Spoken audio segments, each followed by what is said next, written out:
All right. Welcome back to the Built to Grow podcast. I'm your host, Tim Lyons, joined by Randy Engston. I love that. Everyone probably knows how to spell it now. Engston. Engston. All right, guys, there's a very popular book out right now. I've read it. It's very simple to understand. In fact, the title basically tells you what the book's about. It's called Who Not How. Dr. Benjamin Hardy and Dan Sullivan are the authors. You guys may have heard of those gentlemen. They've written many books together. And I read the book, and it all makes sense. But there's a missing piece to this book that is just assumed. Sure. And I had an epiphany it's about 4 weeks ago now.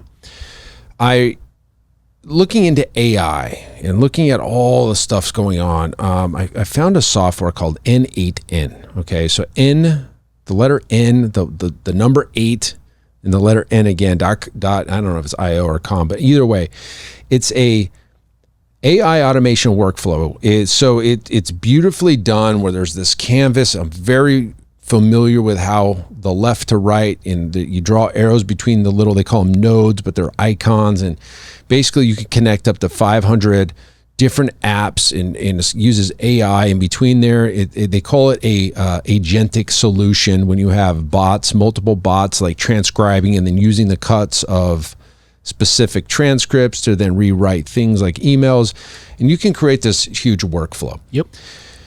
And it's really limitless. I went down a rabbit hole.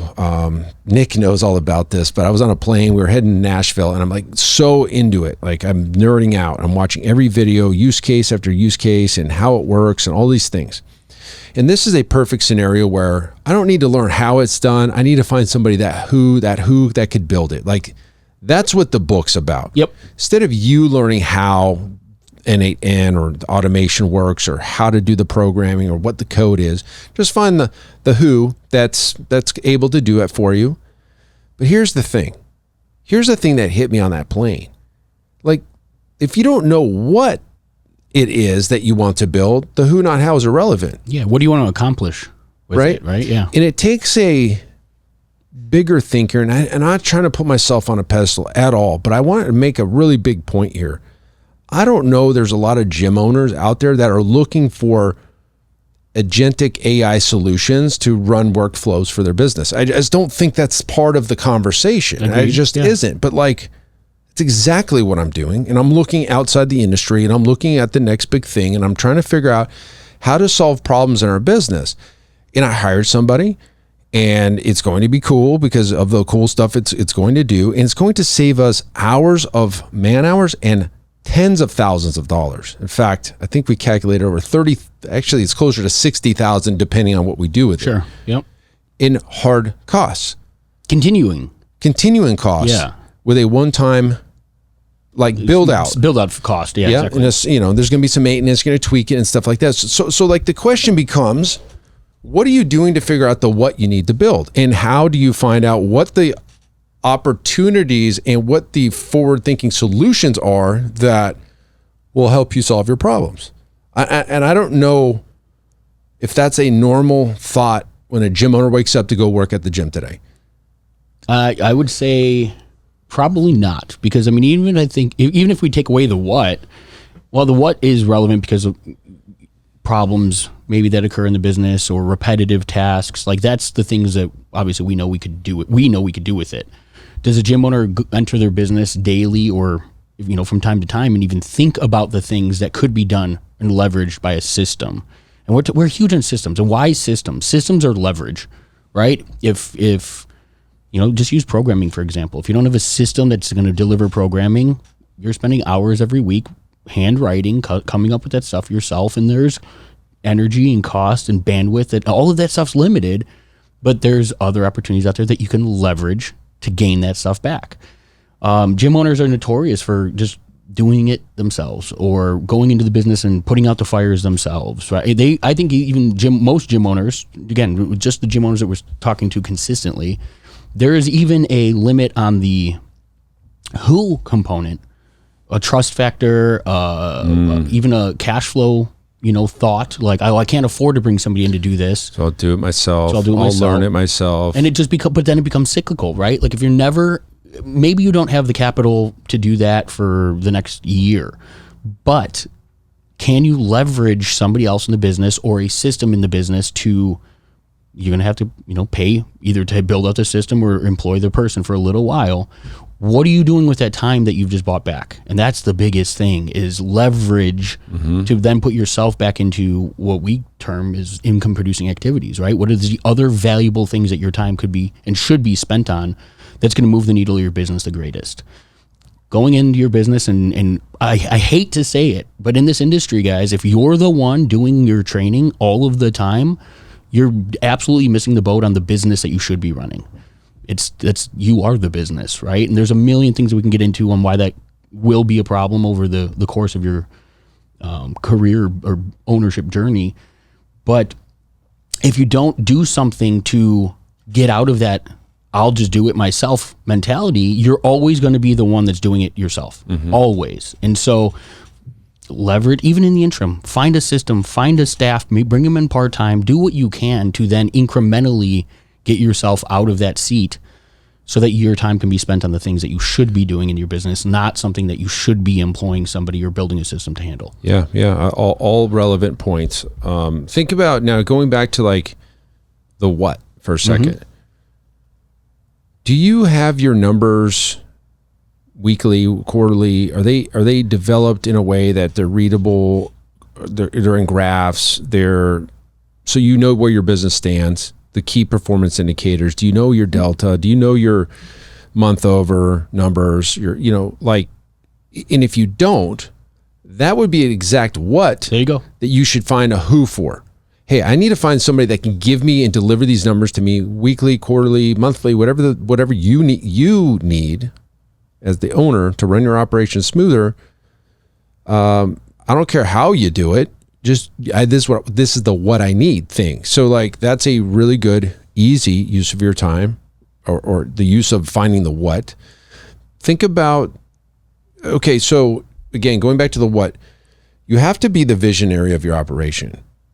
Okay, so always, every day, look for things to improve upon, whether or not that's your automation or how you train sessions or how you coach your coaches or how you clean the gym. Like think about all of the ways to optimize. That's probably step one.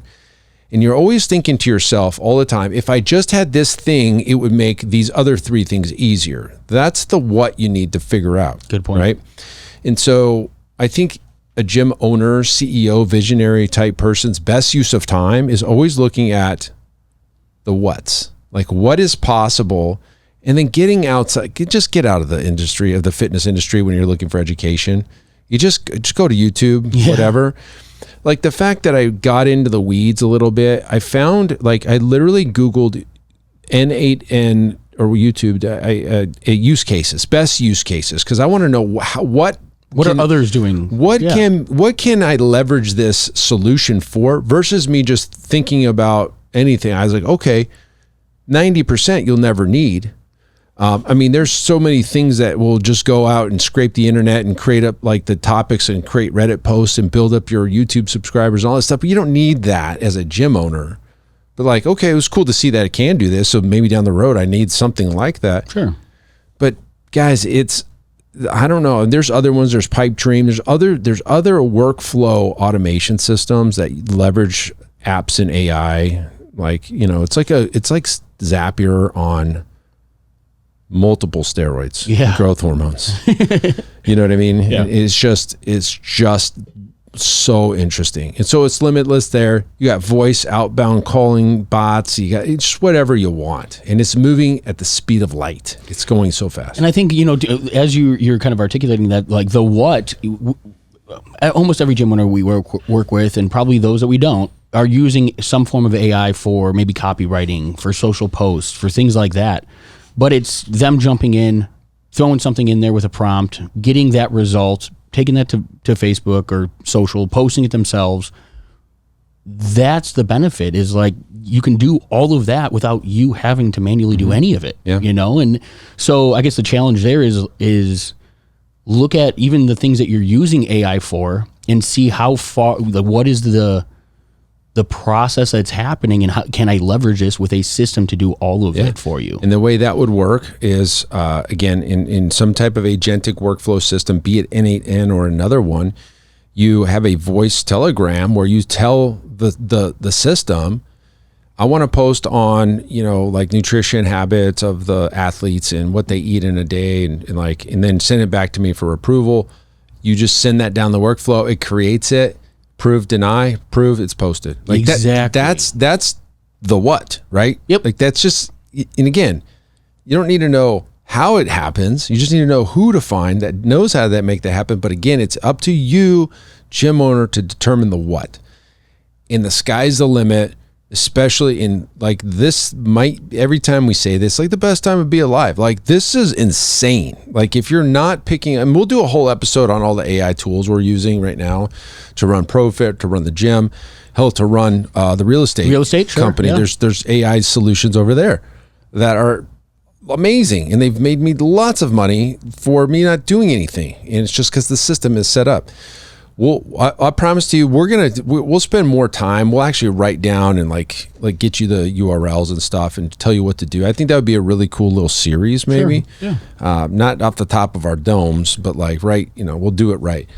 So, anyways, the epiphany I had, the book Who Not How is missing the what. There's so many missing. The gym owners, your job is to figure out what the whats are. What do you need to have done? Then find the who's, not how to do it, all the things. That all makes sense. But in order for you to find the what's, you gotta get your head up out of the business, pop your head up out of the sand, and start looking around you, because there's other industries doing things better than us, better than gyms, that you can take from, steal, model, do whatever, and leverage those for your own business, and sky's the limit. So hopefully that helps you guys. Figured just throw that out there, but gosh, guys, I'm so fired up about AI and tech, and it's not just ChatGPT. Yeah. So hopefully that helps you guys. Until next episode, keep changing lives. We'll see you on the next show. Bye. All right. Thanks for listening to another episode of the Built to Grow podcast. If you want more help growing your business, join our free Facebook group, Profit Accelerator, helping training gyms grow to $30,000 a month and beyond. We'd love to see you there. Go check out the show notes for the link, and keep building something great. And we'll see you in the next episode.